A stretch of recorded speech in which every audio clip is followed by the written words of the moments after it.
Welcome to the Soulful Sound podcast. This podcast is about celebrating the leaders, teachers, and coaches who guide fellow humans to connect, heal, and discover themselves so they can express their gifts into the world. I am Simone Niles, a coach, sound healer, vocalist, and author. Thank you for being here with me today. Welcome, everyone, to a beautiful episode on the Soulful Sound podcast, where I'm joined by the beautiful Tatyana Sanikovich, who supports leaders and organizations in finding mindful tools to navigate their personal and professional challenges and changes in a conscious and joyful way. Welcome, Tatyana. Thank you, Simone. It's such a pleasure to join you here. Yeah, we've been meaning to do this for some time now. I know these are the kind of conversations that we have all the time anyway. And this is what I love about the podcast. It's just inviting guests to witness the conversations I love having with people in my life all the time. So thank you so much for being here with us today. Now they get to drop in on our conversations. Yeah, exactly. So I always kind of like to top and tail my podcasts with the first question is just about your personal story. What is it that kind of brought you into the work that you're doing now? Thank you. My personal story started actually as I think about 9th or 10th grade. And I remember coming out. So English is my second language, but I loved learning the language. And I remember coming out of actually my tutor's class and realizing I wanted to be an interpreter to help people of different cultures find something in common and understand each other and just kind of see each other better. Yeah. And so through my life, what I realize now is I am interpreting. Sometimes it's the same language, but I am interpreting people's experiences. I'm interpreting what might be, the manager is not able to deliver to the employees and vice versa. So there's different ways that I've noticed that I've interpreted throughout my life. So fast forward, I got into human resources. That's the bulk of my career. And then as I became human resources director, for me, culture and particularly communication and how things land and how to support employees and leadership, how that's not us versus them, but how do we find a bridge for people to hear each other and be, again, more conscious of how we communicate, how that lands for people, what do people need? And so that's kind of the journey, the bulk of it. And then recently, in a couple last years, I went on my own into more like HR advisory consulting and leadership coaching. That's wonderful. And that piece for me, the leadership piece, always stood like, where's the biggest impact in the organizations? And from my experience and standpoint is that, the higher up you're in an organization, the more people you affect, whether you are aware of it or not. And we spend a lot of times at work, whether we work for ourselves or a majority of us work for companies. It's how does it affect our life? So to me, that quality always mattered and made a big difference. And so that's why I went particularly to work with the leaders is to support them, how they show up for themselves and every day in their life and work, and therefore their awareness, how that affect everybody that works with them, for them, and everywhere around them. So that's, I think, would be probably the piece that kind of gets me where I'm at now. That's wonderful. And I completely relate. I mean, one of the past iterations of my work a very long time ago was helping entrepreneurs, employees transition to entrepreneurs. And one of the things that I loved about that was understanding that ripple effect that you create. So you're talking about if you, as a unique individual, the inside out approach, right? Work within yourself and you find that stability, that grounding, that joy, that whatever words and the awareness as you've used, then you're able to then positively impact the rest. That ripple effect is huge. And I know with leaders, it is my, I want to say, not necessarily mission, because I'm not working specifically with leaders all the time in my field, but I understand those in places of influence and authority really do have a responsibility. Absolutely. to create that and hold that space for their organizations, and no matter where they are in that corporate setting or entrepreneur setting or things like that. Do you feel called to use your voice and sound in a healing capacity? Learn how to use your voice therapeutically to facilitate healing and well-being. Whether you want to go deeper in your own healing journey or facilitate others in theirs, this training is for you. This online training runs over 5 weekends and offers theory, practice, resources, and support on your path to becoming a qualified sound healer and for your personal healing journey. That really resonates with me, that sense of responsibility and accountability. It's like, as you get into organizations, a lot of times leaders, as they progress, they're like, well, but it's like, it's too much of this or too much responsibility. It's like, this is where you are in the organization, and this with choice you made that comes with accountability and a sense of responsibility for others. And so for me, that's the growth and the stretch that some people are more willing, and some people sometimes just kind of find themselves in the spaces and be like, I don't know what to do now. And so that's sometimes the work, I think, where you and I, it's like the work I do, but also like as you work with the way people speak and the voice and how they articulate themselves, or how they're able to present or have the courage. It's like, again, as leaders, yes, there's responsibility, but the courage muscle gets to be stretched a lot more. For sure. As you're always on the spot, people are always paying attention to what you're doing and saying, whether you think it or not, whether you pay attention. Yeah, and I love that you spoke about your personal story, where now in your work you speak about this being conscious, the mindfulness piece, the awareness, and you also talk about joy, which I definitely want to get into in a moment. But I love how you weaved in your personal story to say, now within your awareness and insights, you can say, in the past, in looking at studying and interpreting, I can now take that and bring it across to help people interpret their inner landscape, if you like, in order to create that outward reflection that is uplifting and helping them to thrive. So talk to me about joy. What is joy for you? Because I love that you bring joy into your work. It's such a huge word for me. What's joy, and how do you help people access it? I think for me, joy is just to me is the essence of life, is that life force that helps me at least enjoy life and pay attention to it and kind of notice small moments and pull things. But it's also the energy. So it's like the foundation for all of us. It's another piece I work with, is that energy. Do we know where we gain energy and where it leaks? How do we pay attention to that? So for me, that joyous state, on one hand, it's more of my normal kind of my norm state. However, if I pay more attention and bring more of that into my life, it really reverberates for everybody around me. That's been brought up to my attention, to just from the energy exchange level of whatever then I bring out or speak about. It comes from a place of just that living and loving life, which that's I think the quality that I really, it's sure there's some natural pieces, but there's really, it's the harnessing of it and nurturing it and developing it. It doesn't, there's ways and practices to me that to kind of accentuate it in our life. Yeah. But everything is brighter. To me, it's like things are just brighter. Yes. When there's that sense of joy. Yeah. And how do we access it? How do you teach people to, I don't know, follow the nuggets of joy? Like, what's some of the practices that you enjoy or share with clients?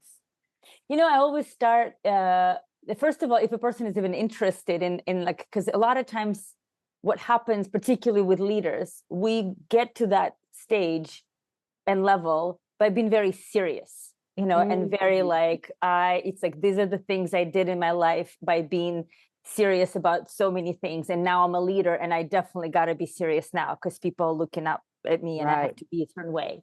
And so we really forget that sense of wonder and awe and that playfulness that we had a long time ago, but we all had it. So a lot of times the first question I ask is, find a moment way somewhere in your life, but way back, like what is it, particularly I go back to childhood, is like, what is it that where you got lost in your childhood, where you played or did, or, and everybody is really different. Somebody would be totally lost in books. Somebody would be totally lost in playing, sport. Somebody would be lost in watching the nature. But every single client, every single human asked that question, they all have that memory. But we don't pause to think about it. And it's like, oh, this is what I did when I was young and little.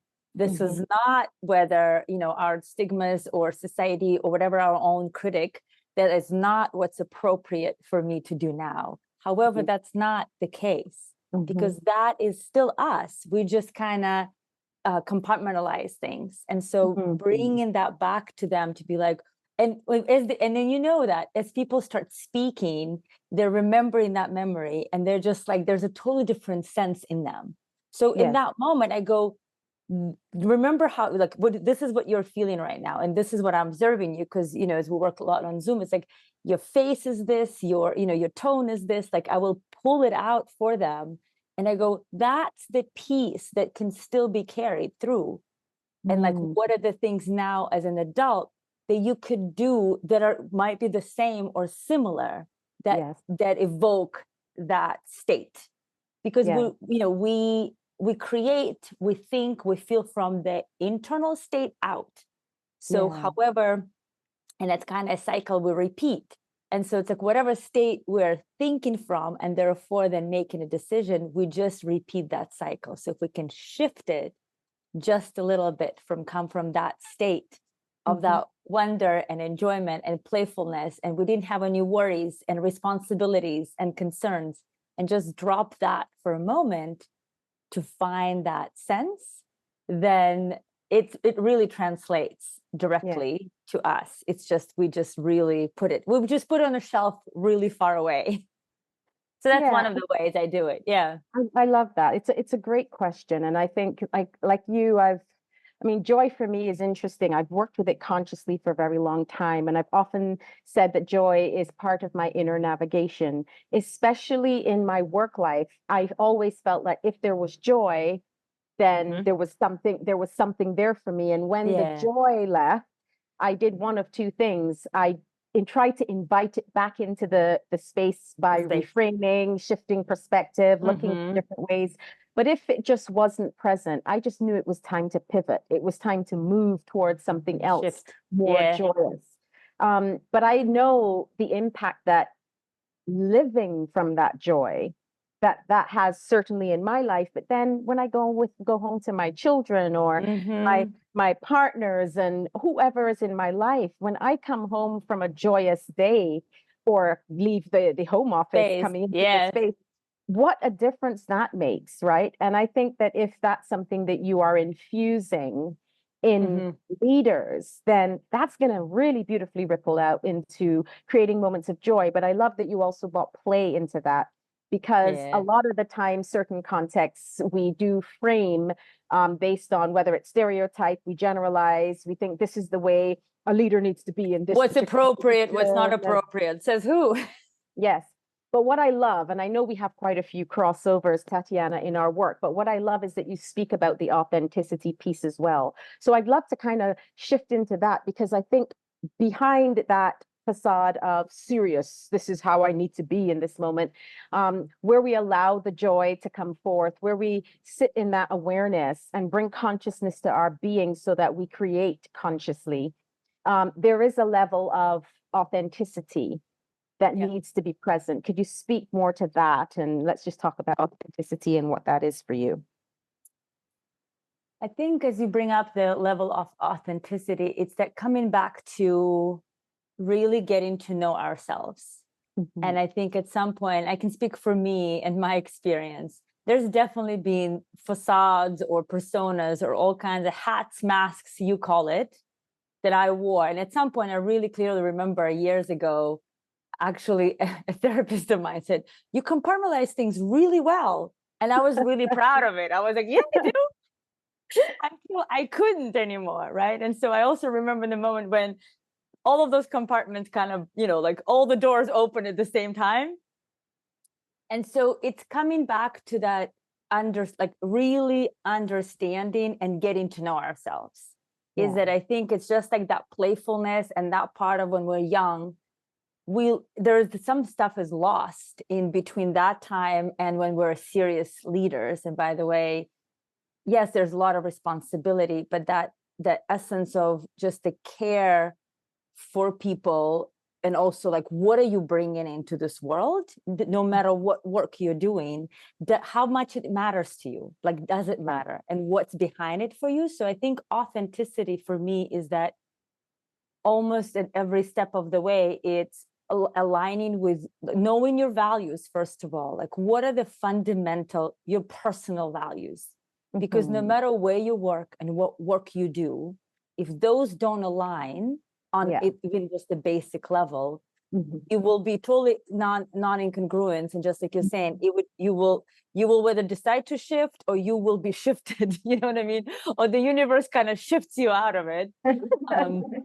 So for me, it's that coming back to understanding yourself, but really what matters to you and what values you hold. And some of them might change depending on the phases of your life. Yes, of course. Understanding that. And then also coming back to, and I'm coming more to that now with my clients, I'm noticing, is just asking sometimes, why am I doing this? What's behind it? What's behind a decision I'm making? Why does it matter to me? Just bringing that.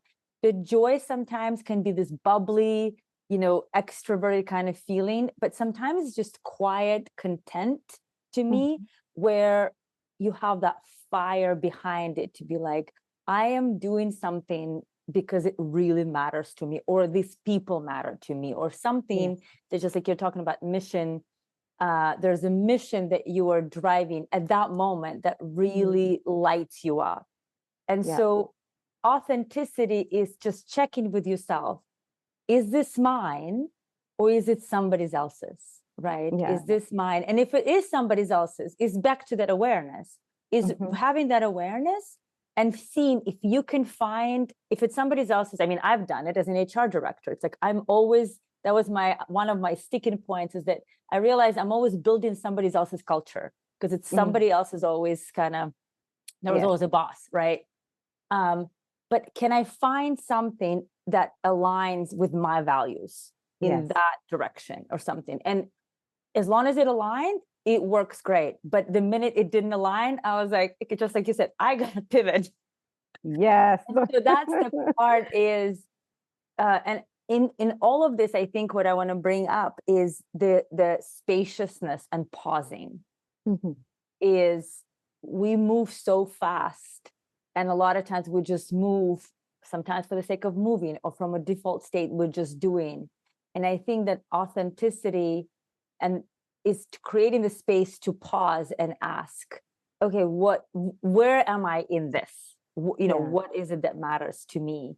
And then making decisions, or agreeing or disagreeing, it doesn't matter, but we're coming from a very different space than if we're just running as we were running. I think the pause is really powerful. I often talk about authenticity in my work and in my life as a dance kind of between your inner universe and the outer world. It's almost like you're going in and out of a revolving door. That process of checking in and then reflecting out, and then checking in and reflecting out. Because I think the reflection, especially because we are in a place of other, having others around us, where we can go, something in this, as you said, this isn't mine, or this isn't me, or hang on, why am I trying to shape myself into that, So that continuous in and out, pause, check in, out, pause, check out. I love the revolving door. It's so visual. It really is. It's like, well,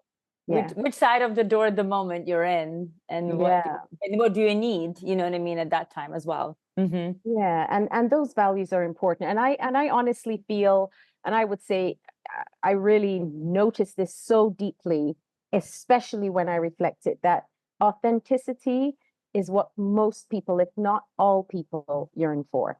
even if they don't practice it, even if they don't quite know it.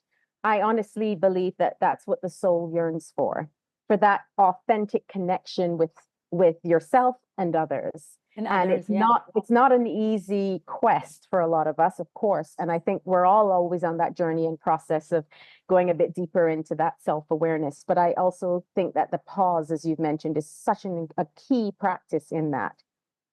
Yeah, and I mean, I'm imagining, and I've, as I've had a session with you, but that's one of the way you support the work, is that coming back to that authentic voice and like really kind of sometimes excavating it, right, or supporting it to come up, and then being able to vocalize it in some ways, or articulate it.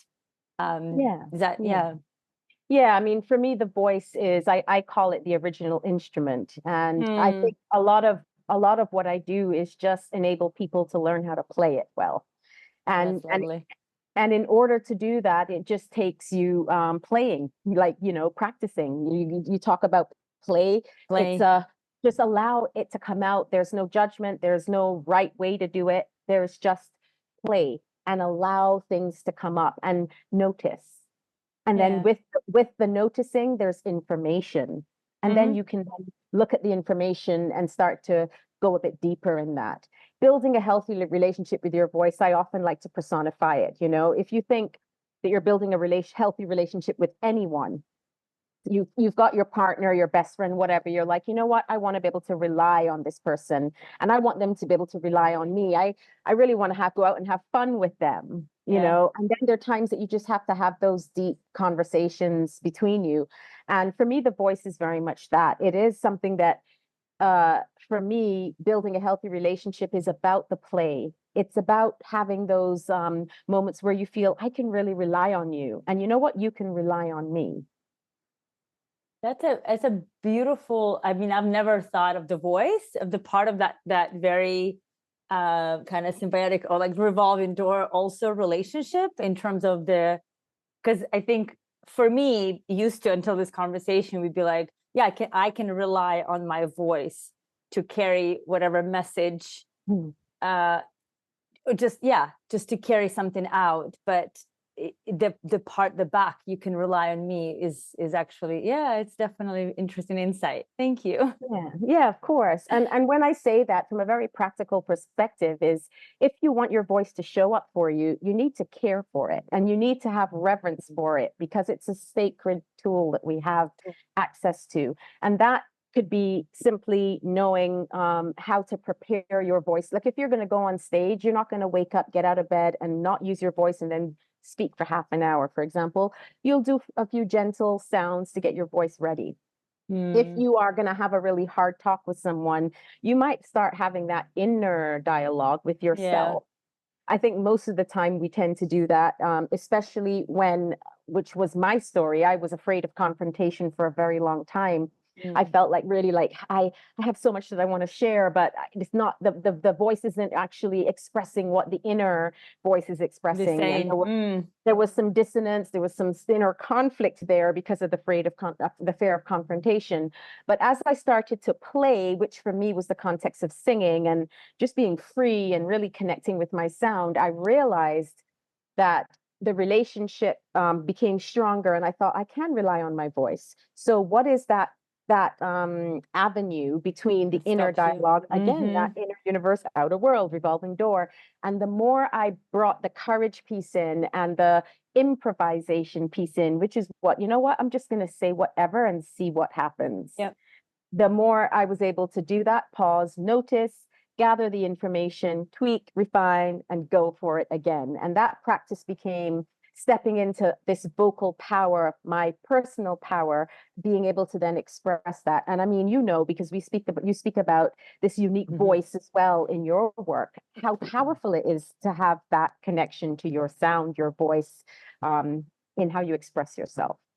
And I think as you're speaking about this whole play and practice, that comes up a lot with working with leaders, or working with anybody, where people just get really tight and be like, oh, well, I just want to get it right. And it's like, just start practicing, just start playing. And it's that, the perfectionist and all kinds of things that pop up that sure, it's great to work with as well, because then it's like, okay, let's work with that piece. But at the end of the day, we're all human. We're all practicing. We're all trying, like kind of, and I also really believe that people innately are trying to do their best. It's just just like you're talking about the voice as a tool, is just having the tools, but also that willingness, because without the willingness and the desire to do different or to change something or to learn something, there isn't shifting or there isn't any change. It's like I'm not pulling any, but like there's no point. But as long as there's the desire and the willingness and that openness, then I mean, it's like lots of beautiful things happen, and a lot of like learning happens when we do or say something, in particular as a leader, and then it's like that didn't go well. It's like great, that's learned. That's a learned experience. You can definitely you can try something different. You know what I mean, and you can fix that. Yeah. And I think, I love the words. I actually use the 3 P's in my work, which is play, presence, and practice. Oh, there you go. For me, that combination is just a super highway to really being present with yourself, your voice, your inner, outer, being able to play and be free and let go of judgment. We judge our voice a lot. Oh my goodness, totally. Such an important thing for us to learn how to let go and just allow and be free, and then practice, because like anything, in order to be good at it, and I say good at it in the sense of being able to have that healthy relationship with your voice, then you have to practice. You don't wake up one day, meet someone and say, oh, this relationship is perfect. You get to know each other. I mean, it might feel like that at the start. That's great. But you have to get to know each other. If you're thinking longevity, you have to know about these things. And just like we form unhealthy patterns in all areas of life, we have to practice the healthy things to form new, more powerful and empowering ones. Pathways. Yeah, no, absolutely. And I think, as you say, it's like the minute we think, oh, this is perfect, I swear to God, every time, with my own life and such of clients, I was like, it's not that you're waiting for the other shoe to drop, but it's like, this is perfect at that moment, and things, they shift. There's always ebb and flow. There's always, just like you're saying, when you genuinely and authentically want to get to know somebody, there will be things that are uncomfortable. There will be things that are challenging. Otherwise, it's not authentic. And so how do we all work through that and still stay, as you were saying, in that, I love that revolving door, like checking in with yourself, and then how you stay in that conversation, and then coming back to yourself. And so that awareness and mindfulness practice is like a lifelong journey, I think. It is. But it's definitely, it's worth traveling for sure. Yeah, it is. And, most of the growth happens outside the comfort zone. So let's embrace the discomfort in the ways that we can. I do want to ask, actually, because you used the word conversation just now, and I know that we're in different fields somewhat, but we still have some parallels. And that is, in your work, you help people to navigate those difficult conversations. And I think you talk about it mindfully and gracefully, which to me are beautiful words. Can you speak about that? Like, how do you help people do that? I certainly wish I knew you like 20 years ago when I was having to have those difficult conversations. But yes, tell me about it. The part about difficult conversations, as you brought up, is that I think innately majority of us are uncomfortable and try to, at the beginning for sure, avoid that discomfort of knowing, okay, it's going to be a difficult conversation. I definitely was a person who did not like confrontation or conflict. I definitely was conflict avoidant. And sometimes at the moment I could see it now, particularly, I think it's harder for me. It's much easier in work settings, actually, for me. It's always been much easier in work settings because, again, I held a role at that time. As an HR director, it's like I always am having difficult conversations. Yes. But in personal relationships, back to that authenticity, and when we perceive there's more at stake, right? So we perceive it's a much more vulnerable state. Or we think there's a lot more to lose, then we tend to, as humans, would just be like, I don't want to change that environment. So in terms of difficult conversations, when I work, I mean, there's, examples, but there's actually steps. Like I give about 5 steps about that. And for me, the basis of a difficult conversation is that, if you're bringing it forward, if you're the one bringing it forward, you have an awareness that it's most likely going to be a difficult conversation. And it's a conversation, just like what you were saying. So if you're going into it to listen and understand the other person and not necessarily get your point across, then in my experience, it's a conversation, and it's a lot, just like we said, it's a lot more graceful. Yeah. Unless it's a decision-making, difficult conversation, that there's kind of like another kind of step. It's like you will have to make a decision at the end, and there's ways to come to it. But if it's not, and I remind actually my clients always, and sometimes to myself, any conversation you can always say at the end, let me think about it. Yes. And get back to you. You got to tell the person when you're going to get back to them by, just so they're not floating and worrying and all of that stuff and all of their stories pop up. But you don't have to kind of corner yourself and close that revolving door. Yeah, exactly. Feel like I have to like really get my point across. Or so the minute you're attached to how that conversation is going to go, it's not a conversation, first of all. Yeah. And then it is difficult, but sure, you could just put your point across and it's done. But for me, it's always, can you listen to the other person and understand? You might disagree. I'm not asking you to agree, disagree. Like you still have your opinion. But can you listen to what that person is trying to tell you? And can you understand? And that's where empathy comes in. And that's where the emotional intelligence comes in. And then depending on the conversation, I always give tools or kind of steps in terms of, if it's a leader speaking to, to their team member, and there are things that need to become kind of delivered across, there is a way to do it intentionally and gracefully and with kindness. And that's another piece for me, is difficult conversations. The big part of it is having them. You have to have them. Nothing happens, because otherwise it snowballs all the time. So the first point that you brought up too is that courage, however we use our voice or our thoughts, or how we put all together, it all requires courage. But you have to start of having that conversation and having an intention. So I think there's different points, but again, I always remind my clients and myself when I was there, like I actually put a note on my laptop, which I was laughing because Russian is my first language. I can put in Russian, people don't know what I wrote there. But I always wrote for myself, like the intention for that conversation, like what is my intention coming into that conversation? Like a one word, a lot of times it's connection, or sometimes it was, kind of like getting information to the person or listening. And I literally would write it for me. So then in the moments when my brain is hijacking it to some story or something, the door is, I'm out of the door kind of thing. I'm like, I just want this over. I remember that. And the second thing I always remind everybody is to slow down. Because it's uncomfortable conversations, we tend to rush because we just want it over because it's uncomfortable. So I want that feeling to end. I want this done.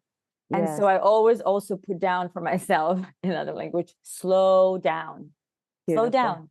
And so those are the parts, is doing them. That's the first thing. They're not going to get easier or better if you don't do them. And think of what is the intention that you're coming into that conversation. And most likely I would suggest and encourage you to listen for understanding and not lithening to respond, or not listening to react, you know what I mean? And like give your point across. And then there's difficult conversations where you have to get certain things across and the decision has been made and you have to deliver it, and you deliver it. But again, you come from an empathetic space to try to imagine how that person might feel, not taking it on, not enabling, not taking it for, over for them, but just presence. It's that back to presence, one of your 3 Ps. It's the presence. Presence comes with space. You have to allow space for those conversations. And so those are the pieces that are important to me. Yeah. That is so beautiful. Thank you for sharing that, Tatyana. There's so many nuggets in there, and I really resonate a lot with what you've shared. I want to reflect back to you some of it because in a way for me, you've kind of spoken a formula, if you like, the kind of things, as you said, there are 5 steps to do it. But one piece that really stands out for me that was key for me, and I use it in my work a lot, is the not being attached to the outcome. Because that piece for me, when you're attached to the outcome, you think you have control over what somebody else either feels, reacts, responds, or whatever. And that is not true. You only have responsibility for how you show up to the conversation, how you respond and react to the exchange that's going on in that conversation. And when we can relinquish the responsibility for the other person's response, reaction, and all of that because of the intention that we set, right, then we're okay with how it lands. It doesn't have to always be, oh, I completely understand, everything's great, we're fine, resolved. Sometimes it isn't that. And you have to be okay with that within yourself. You brought up emotional intelligence. You spoke about presence and space, that pause, slowing down. The slowing down piece was something that took me a while to learn. And then interestingly, I had to reflect and go, sometimes I actually need to shoot from the hip. And the reason I say that is because in my personal experience, I was the one to pull away and be silent and try to work it all out inside myself to avoid the confrontation, right? If I can just work all this stuff out myself, I don't even need to bring it to the person. But sometimes, all done. Yeah, thanks. And to be honest, a lot of the time I was able to do that because it was mine to begin with, right? So that's the pause where you can go, this isn't their stuff. I'm feeling this way. They've been the catalyst, but it's my stuff to work out. So I'm able to do that. But there are times when it's not your stuff only, and the other person has their own responsibility in it, and you come together and speak about it. And those were the ones where I would think, okay, just say it, because otherwise you're just going to be really silent for a really long time. And then like 5 minutes in, you might just start to get to the point, or even 10 minutes in. So I like that nuance. The slowing down for me piece was not external, it was internal. So I wanted to bring that to your awareness, because I had to learn how to slow down inside. So I wasn't like weaving all these stories of what they're going to think, how they're going to respond, what if. It's like, you know what? It doesn't matter.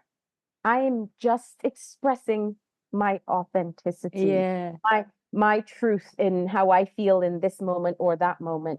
And if they want to receive it and hear it and understand it and be empathetic, great, that would be awesome, because that's what I'm here to offer.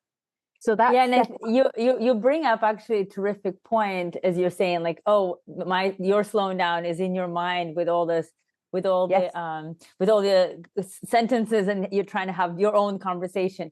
And that's actually something to, as I work with the client, I know the client more, but like, for example, I am an extroverted thinker.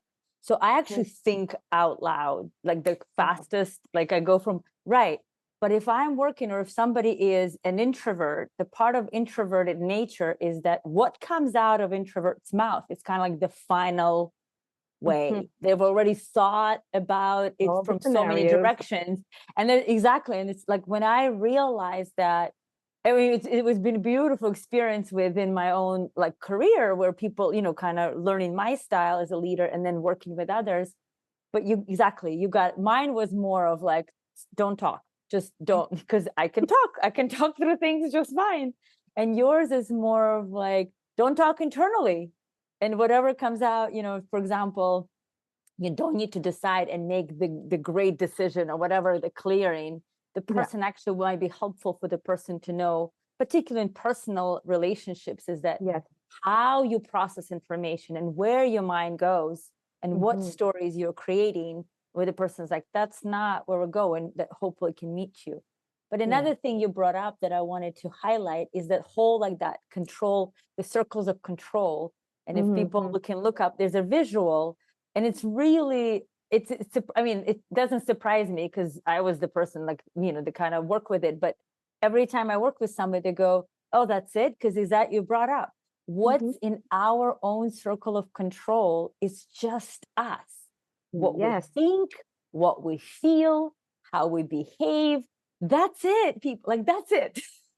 The rest is outside our circle of control. But you brought a beautiful word of responsibility where a lot of people with that attachment and that like, oh, but I know better. So I can, I can help them. It's like, no, that's not your responsibility. Neither you have any control over it. So it's like a double-sided thing when you said about the responsibility.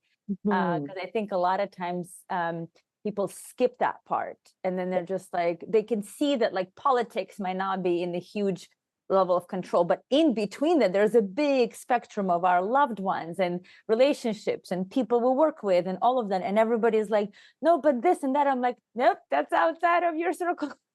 And even our children, you know what I mean? That was my learning as a parent. It's like, I really want him to like understand this and do it this way. But I was like, well, he's his own person. He's got his own circle.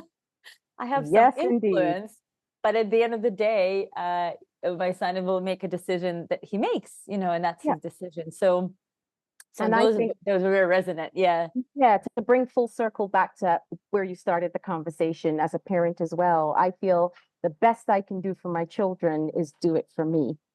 Start with me, because most of the time children won't do what you say, they'll do what you do, and they notice the example that you set for yourself, and so even throughout my children's lives, some of the questions that they've asked me, I'm really clear to say, well, this is what resonates for me, or this is what's true for me. Now what do you think? Not this is what you need to believe because I believe it, or this is the way to do it. And I think that has allowed them to do a few things, which is check in with themselves, go into that intuitive space where there's so much information in the world right now with the internet, social media. We know that all of this media stuff, that how do you discern now what's true to you and what's truth in general, because there's so much stuff out there coming at us, and that's that pause again and that check in again and that spaciousness, which is super important. I love how you weave that all together. So I think one of the things that I wanted to mention, because you know that my expertise is around the voice, and one of the things that I find interesting is, like you mentioned, different contexts, is that someone might feel like I can get up on stage and do public speaking, no problem. But put me in a room where I need to speak to my partner and tell them how I really feel about something, and that is really tough, or vice versa, So one of the programs that I offer is helping women really to feel like they're being heard, to speak up, especially about the things that truly, truly matter to them. But the wonderful thing is that the weight of that dissolves the context, because once you recognize how to tune into the powerful frequency of your voice, then that reverberates into all contexts. Absolutely. Absolutely. It's that, and it's back to practice. It's the presence and practice, you know what I mean? And there's some playfulness in that. But I love, it's exactly as I looked into the program that you're starting, it's that piece that I just recently, as I finished the program, there were several women there. That was the biggest thing for them, actually. One of the things was in there, because it was around confidence. And then the confidence piece was the public speaking. And it's not even just like you said, for somebody it could be stage, but for them it was a board meeting. And it was like, a leadership meeting where they're both introverted human beings. So it takes them time. They think about through the thing.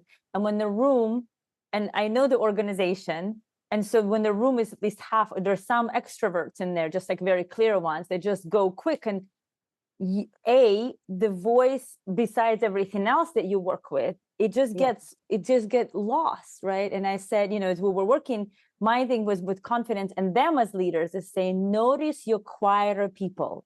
Always as a leader, pay attention who is quieter in the room. Because a lot of times those are actually the most paying attention people. They always have something to say. They Yeah. just might not have the way yet, or the space. It's back to the space because somebody else is occupying the space. Yes. And so with the voice, but it was very touching for me because as female leaders, it was the part of finding their own voice, but then Yes. also being able to speak in what's perceived as a groups of importance, right? And kind of being on stage and not being able to, and not freeze and just carry your message across is one of the biggest things that they're working with, you know. And so that's when I was looking at your new offer, and it was like, that is so needed. And it's also, as you were speaking, it reverberates to all areas of life, because Yes. I don't really, just like, yes, I work with leaders, but it's always, everybody comes with a work kind of challenge, and it always goes to personal life because we're one whole person. Yes.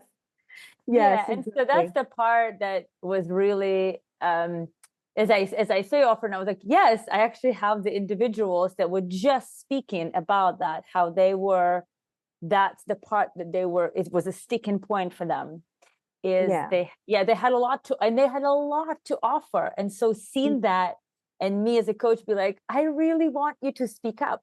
But as a leader, and I worked with them before, so as a leader, I knew those people, and I always would pick out in my meetings the quieter ones, because they always have nuggets. They just might not be delivering it yet, or you know, have the courage. Yes.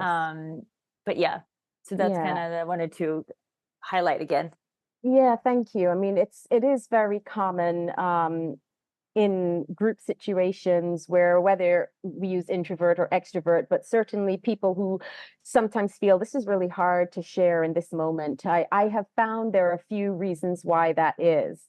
One comes very much from the old conditioning that we have all had in some shape or form. You know, children should be seen, not heard. Sit down and be quiet. You know, it's better for you as a woman to be the quiet one in the room. Definitely gender. Yeah, we have a lot of, so many, we could list them, couldn't we, Tatyana? The amount of things that we've either heard or know of others who've just been told that so often. I even, you know, in my background in music, I've had a lot of people as singers feeling like they can't sing because someone would say, okay, you go in the back. You're, you know, they're diminished, or their voice is diminished because they're not doing something in what is such a subjective thing. You're not doing it the way I want you to do it. So you go be quiet in the back. You don't take this part, or whatever it might be. And so that's one thing that we often have. And then the other is judgment. And interestingly, you would think it's not just judgment in terms of, I think others are going to judge me, but it's how you judge yourself. That's the biggest one.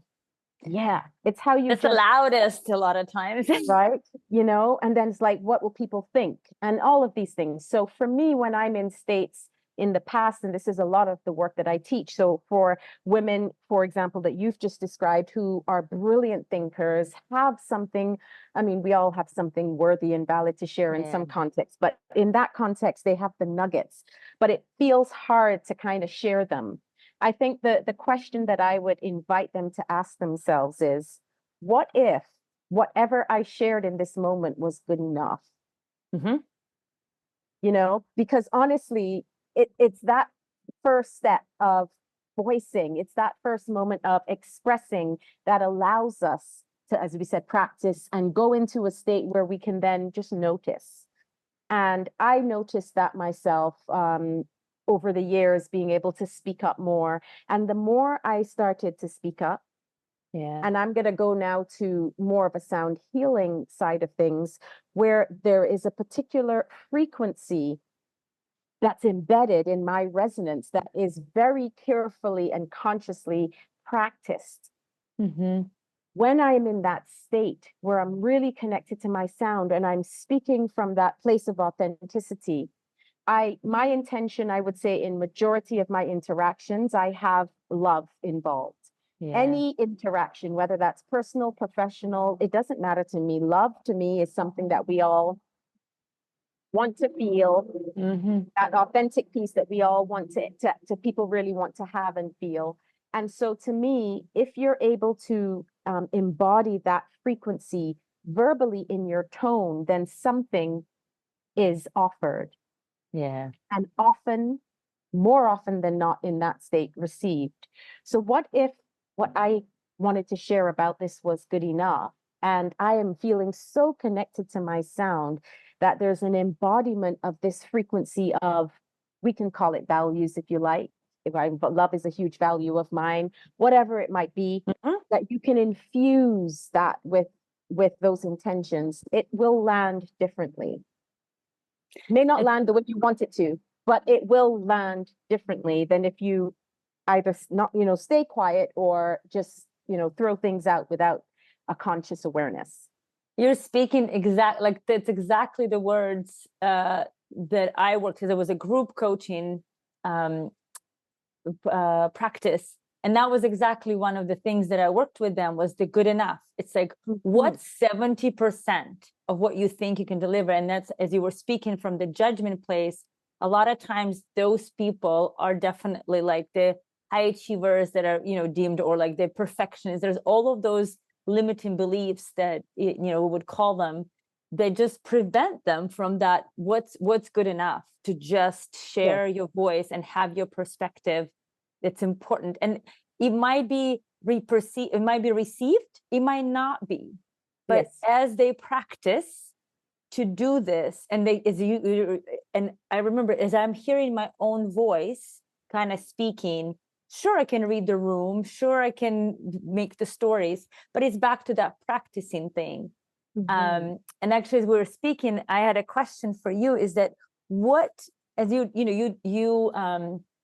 work with various topics, but all around voice, but what made you choose this topic right now? Like, what kind of popped up for you that this was such a kind of urgent and important topic at the moment? Yeah. Well, I think that's a really good question. And the answer is actually pretty simple. This was my personal journey. And I have the best brainstorming and accountability partner in my brother.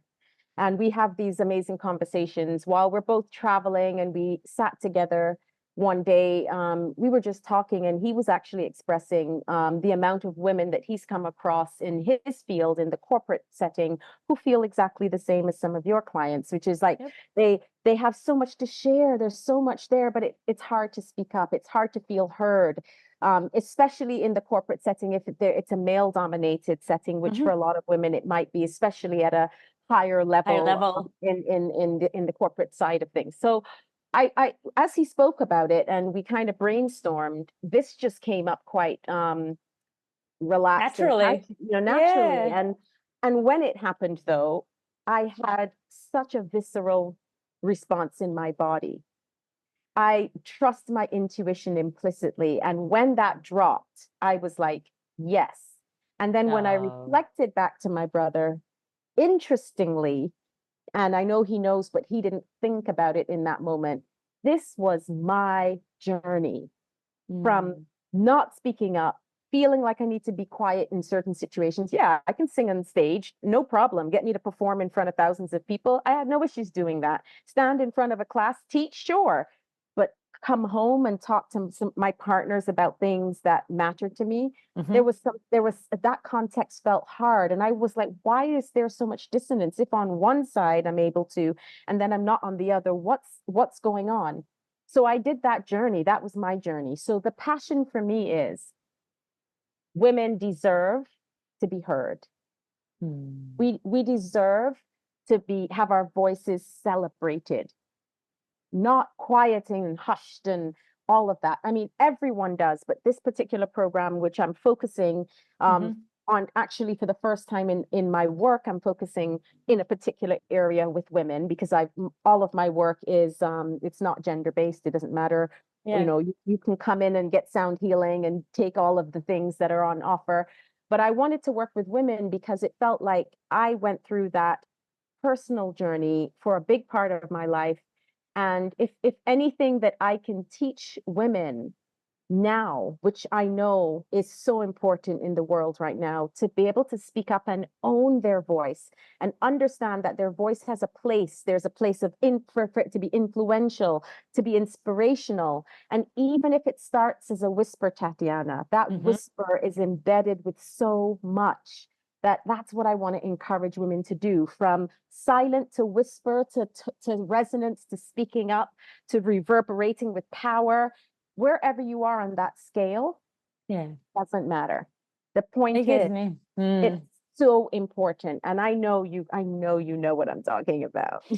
But absolutely, because it totally resonates with me on several levels. One is, I also had that journey. So it's like, as we talked about it as well, I was like, oh, I can read through all of this and I can experience through all of this. But I think one big word for me that you mentioned earlier is celebrated. We don't, it's actually, it's the ownership, it's the courage, it's the speaking up, all of those. And we speak, I think, more about it than the part of the celebration. And so that to me, like that just right away is that they brought such a sense of calm joy of like, I never thought like that's actually something that I would probably adapt. And if a client of mine, it comes up, that would be a thing that I would carry forward, is that, no, I want me to celebrate, but also them to celebrate their voice. And come from that place versus proving something to somebody or even themselves. And, there's different angles, and every person, I think, has angles that resonate with them because of their journey. But I think from a teaching perspective too, is that back to authenticity, is that when we've had experience, at least I can speak, when I've had experiences myself, and then I am sharing that with the audience or the clients, it is such like a very authentic and very connected experience and resonance, as you're using that word, as opposed to just, read or heard or in any way. So that those attending the workshop will benefit immensely, because it's just it's coming from a different space. Thank you. Thanks for reflecting that. And I think, this is what I love about these conversations, for everyone listening, they can, even if they're not quite sure how, they can feel the authentic sharing here. They can feel the love. It's really just being okay with yourself. And then that's reflected in feeling okay being yourself in front of someone else, being themselves. And that good enough piece, I think, for me is also just such a big piece of just coming from that place. Yeah, that's beautiful. Well, I'm going to ask you a question that's very random, not about your work, my work, but what sound do you love, Tatyana? What sound? What sound do I love? I think lately, my favorite it's actually after, I think, a session with you, but there was like this, like a deep sound that kind of reverberates. And I do it sometimes in my mindful meditations, or at the end and the beginning, that this sound that kind of reverberates through my body, but particularly through my face. And it's like what you're saying right now, actually. It's like, that's the sound. Yes. Okay, well, it's for the rest of the day. Exactly. It's the, but if I'm doing it myself, because to me, it's the sound of like listening to somebody and resonating with them, just like exactly what you're doing. But it's also like, like when something is yummy and tasty and just in all, whether it's an experience or a tasty, like something, like a piece of really good dark chocolate, I'll make that sound.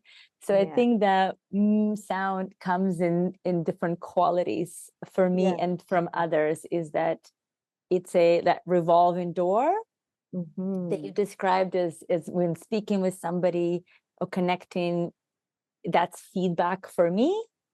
But also if I'm checking in with myself and making that sound to myself, then I can feel I'm more of a somatic person, so I can feel my body and it's going through it. So I was like, I find it really cool that I can make a sound and I can feel it, through my body. Because I really love with the tuning fork, when the tuning fork is touching my body, I love that sensation.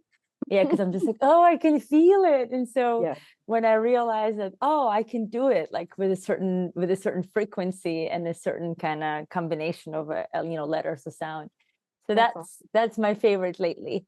That's lovely. It's funny because this year, with the Happy New Year and Happy New Year to everyone, a lot of what I've been wishing everyone for the year ahead is more sounds of joy and laughter and pleasure. And that, perfect. that chocolate, that whatever, so I get it. Yes, more of that, more of that. Well, look, I'm so grateful to you, Tatyana. You are an inspiration. You are doing such needed work in the world right now to help leaders to bring themselves into their highest potential and allow themselves to, I will say, be a beacon of light for their employees, their colleagues, their families. And it's so needed, that inside out approach. So I just celebrate you and the work that you're doing in the world. And thank you for sharing all of your yumminess here today on the podcast. We're so grateful. Thank you. Thank you for the time and the conversation. And I think I personally really enjoyed the conversation as it flowed. So thank you. Me too. I like to ask my guests one final question, and that is, what is your soulful sound to the world, which is a self prayer or desire that you wish upon the world?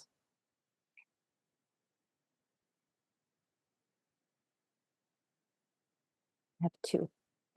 So one is just take a small step.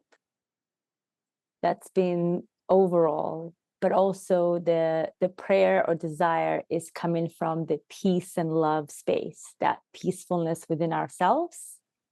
And as you were speaking about love, is that coming from that frequency and that intention to whatever we put out in the world, is inadvertently that will reverberate and that would be reflected. And so remembering those two couple of things is that peacefulness and love, and then just don't be afraid to take just a small step.